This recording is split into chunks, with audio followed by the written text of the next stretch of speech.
আজকে কিন্তু আমি একটি অত্যন্ত গুরুত্বপূর্ণ বিষয় নিয়ে আলোচনা করব। ইতিমধ্যেই কিন্তু অনেক স্টুডেন্ট আমার কাছে জিজ্ঞাসা করছে যে দাদা, আমি তো এখনও ভেরিফিকেশন করিনি বা আমার ভেরিফিকেশনের জন্য ডাকও আসেনি এসডিওর থেকে। তাহলে এখন যে ফর্ম ফিল আপগুলি আমি করব, যেমন পঞ্চায়েতের ফর্ম ফিল আপ শুরু হতে চলেছে, এছাড়া ডব্লিউবিপির ভ্যাকান্সি বেরোবে এবং সেন্ট্রাল গভর্নমেন্টের অনেক ভ্যাকান্সি আছে।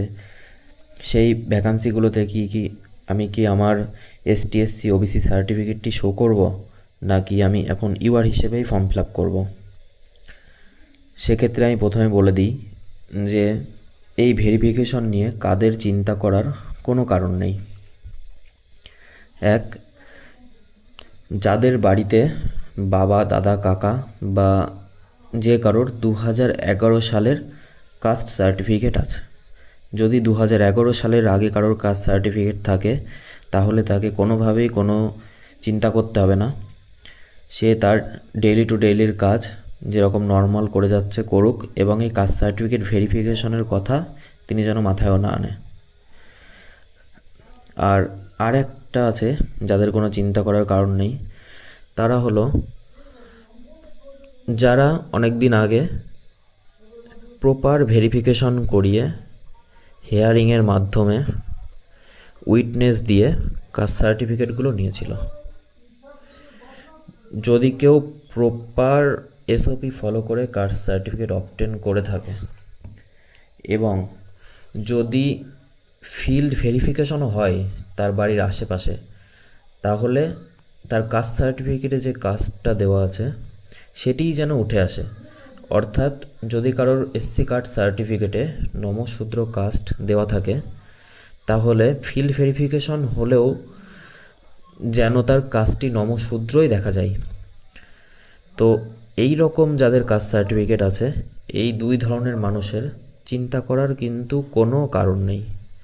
তাদের কাস্ট সার্টিফিকেট 100% ভ্যালিড এবং ভবিষ্যতেও সেটি ক্যান্সেল হওয়ার কোনো সম্ভাবনা কিন্তু নেই। আপনারা কিন্তু জানেন যে 2011 থেকে 2026-এর ভেতরে প্রায় 1,69,00,000 কাস্ট সার্টিফিকেট ইস্যু হয়েছে, যার অধিকাংশই কিন্তু এসসি। অর্থাৎ প্রায় 1 কোটি সার্টিফিকেটই কিন্তু ইস্যু হয়েছে এসসির নামে, এবং এই এসসি কার্ডের ভেতরে প্রচুর কিন্তু ভুয়ো কাস্ট সার্টিফিকেট রয়েছে। তো এবার বলবো তাদের কথা, যাদের কাছে কাস্ট সার্টিফিকেট থাকা সত্ত্বেও কিন্তু তাদের প্রিফার করা উচিত যে ভবিষ্যতের ফর্ম ফিল আপগুলো ইউআর হিসেবেই করা, যতদিন না পর্যন্ত তাদের কাস্ট সার্টিফিকেটটি ফুললি ভেরিফাইড হয়ে যাচ্ছে। এবার কাদের করা উচিত সেটা বলি। যাদের কাস্ট সার্টিফিকেট 2021 থেকে 2026-এর মধ্যে ইস্যু হয়েছে এবং সেটি দুয়ারে সরকার ক্যাম্পের মাধ্যমে। আমরা সবাই জানি যে দুয়ারে সরকার ক্যাম্পে কিন্তু প্রপার ভেরিফিকেশন, হেয়ারিং কিচ্ছু হয়নি। ফর্ম জমা নেওয়ার কিছুদিনের ভেতরেই কাস্ট সার্টিফিকেট ইস্যু করে দেওয়া হয়েছে। এখন যদি ভেরিফিকেশন করতে গিয়ে দেখা যায় যে আপনি সেই কাস্টের অন্তর্ভুক্ত নয়, যদি রিপোর্ট নেগেটিভ আসে, তাহলে কিন্তু আপনার কাস্ট সার্টিফিকেটটি ক্যান্সেল করার পূর্ণ সম্ভাবনা রয়েছে। তো আপনারা ট্রাই করুন যতদিন না কাস্ট সার্টিফিকেট ভেরিফাই হচ্ছে ততদিন ইউআর হিসেবে অ্যাপ্লাই করার। দ্বিতীয়ত, আমরা অনেকেই জানি যে কাস্ট সার্টিফিকেট তৈরি করা একটি জটিল প্রক্রিয়া। তো অনেকে আছে যারা এই জটিল প্রক্রিয়ায় পড়তে চায় না এবং অন্য কোনো থার্ড পারসন বা টাউটের মাধ্যমে কাস্ট সার্টিফিকেটটি তৈরি করে। তো তাদেরকে সাবধান থাকা উচিত যে আপনি যে টাউটকে দিয়ে বা থার্ড পারসনকে দিয়ে কাস্ট সার্টিফিকেট ইস্যু করিয়েছেন, সে কিভাবে কাস্ট সার্টিফিকেটটি তৈরি করেছে, তাতে কি আপনার প্রপার ভেরিফিকেশন হয়েছে, প্রপার হেয়ারিং হয়েছে? যদি এগুলি কিছুই না হয়ে থাকে তাহলে আপনারা অ্যাভয়েড করুন কাস্ট সার্টিফিকেটটি ইউজ করার জন্য। এছাড়া যদি কেউ ম্যাটার্নাল সাইডে কারোর সার্টিফিকেট দিয়ে সেকেন্ড জেনারেশন সার্টিফিকেট তৈরি করে থাকে, অর্থাৎ মায়ের সার্টিফিকেট, মামার সার্টিফিকেট ইত্যাদি দিয়ে যদি কেউ কাস্ট সার্টিফিকেট তৈরি করে থাকে, তাহলে আপনারাও কিন্তু সার্টিফিকেটটি এখন ইউজ করবেন না। এরপর আসি খুবই গুরুত্বপূর্ণ, যাদের নাম এসআইআরে বাদ গেছে এবং ট্রিবিউনালেও তাদের মামলার কোনো নিষ্পত্তি হয়নি। এবার এসআইআরে যাদের ভোটার কার্ড বাদ গেছে তাদেরকে সরকার তাদের সার্টিফিকেটটি রাখবে না ক্যান্সেল করবে সেই হিসেবে কিন্তু এখনও কোনো পূর্ণ মতামত সরকার দেয়নি। তাদেরটা ক্যান্সেলও হতে পারে, আবার থাকতেও পারে। তো যতদিন না পর্যন্ত এটা কনফার্ম হচ্ছে ততদিন পর্যন্ত কিন্তু আপনি সার্টিফিকেটটি ইউজ করা থেকে অ্যাভয়েড থাকুন। আর একটি মোস্ট ইম্পর্ট্যান্ট বিষয় যেটা বলবো, 1971 সালে বাংলাদেশ গঠিত হওয়ার পর থেকে কিন্তু প্রচুর বাংলাদেশে থাকা লোকজন ইন্ডিয়াতে আসতে শুরু করে এবং 2000 সাল থেকে 2026 সালের ভেতরেও প্রচুর বাংলাদেশি লোকজন ইন্ডিয়াতে এসছে এবং তারা ইন্ডিয়াতে আসার পরেই যদি কাস্ট সার্টিফিকেট অবটেন করে নেয়, এরকম যদি কেউ থেকে থাকেন তাহলে কিন্তু আপনারা ফিল্ড ভেরিফিকেশনের সময় 1950 সালের আগের দলিল বা প্রয়োজনীয় নথিপত্র কিন্তু আপনারা দেখাতে পারবেন না। আর যদি দেখাতে না পারেন তাহলে আপনাদের সার্টিফিকেটটি ক্যান্সেল হওয়ার পূর্ণ সম্ভাবনা রয়েছে। তো আপনারাও চেষ্টা করুন সার্টিফিকেটটি যাতে কোথাও ইউজ না করেন।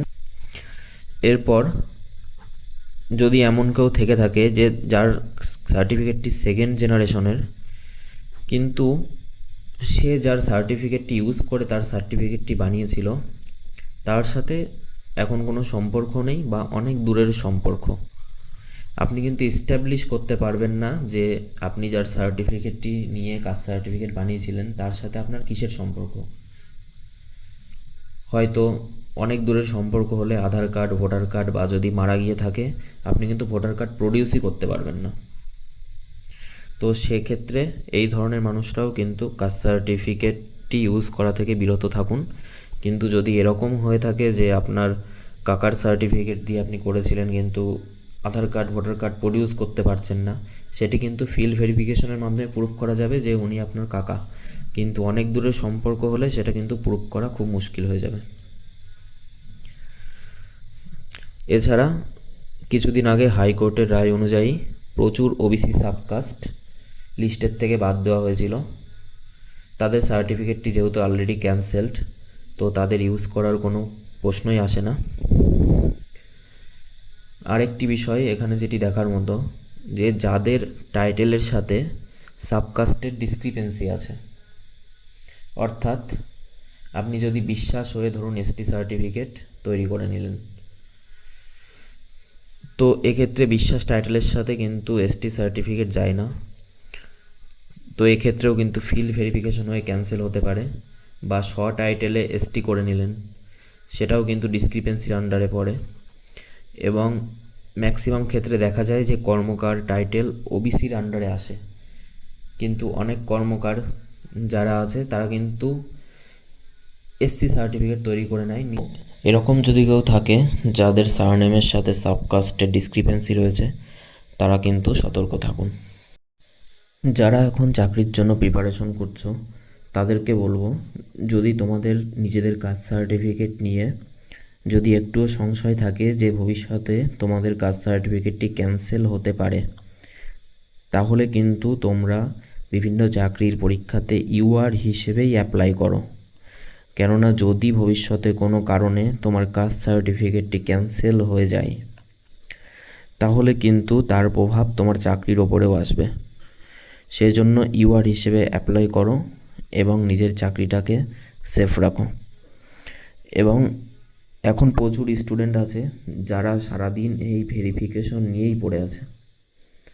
ভেরিফিকেশনের কবে ডেট দিল, কবে ডাকলো, কোথায় যেতে হবে, কী কী ডকুমেন্টস দিতে হবে, এই সব। তাদেরকে বলি, এই সব বিষয়ে আপডেট থাকার সাথে সাথে নিজের পড়াশোনাটাও কিন্তু ফুল দমে চালিয়ে যাও। না হলে এই সবের পেছনে পড়ে থেকে তোমরা তোমাদের মূল্যবান সময় নষ্ট করছো। ভেরিফিকেশন হওয়ার সেটা অটোমেটিক্যালি হবে, তাতে তোমার কিচ্ছু করার নেই। যদি তোমার হিয়ারিং আসে তাহলে যাবে এবং সাথে সাথে নিজেদের পড়া কিন্তু ফুল দমে চালিয়ে যাও। না হলে কিন্তু হিয়ারিংয়ের পেছনে ছুটতে ছুটতে নিজের বয়স পেরিয়ে যাবে এবং পরে কিন্তু চাকরিও তুমি আর পাবে না।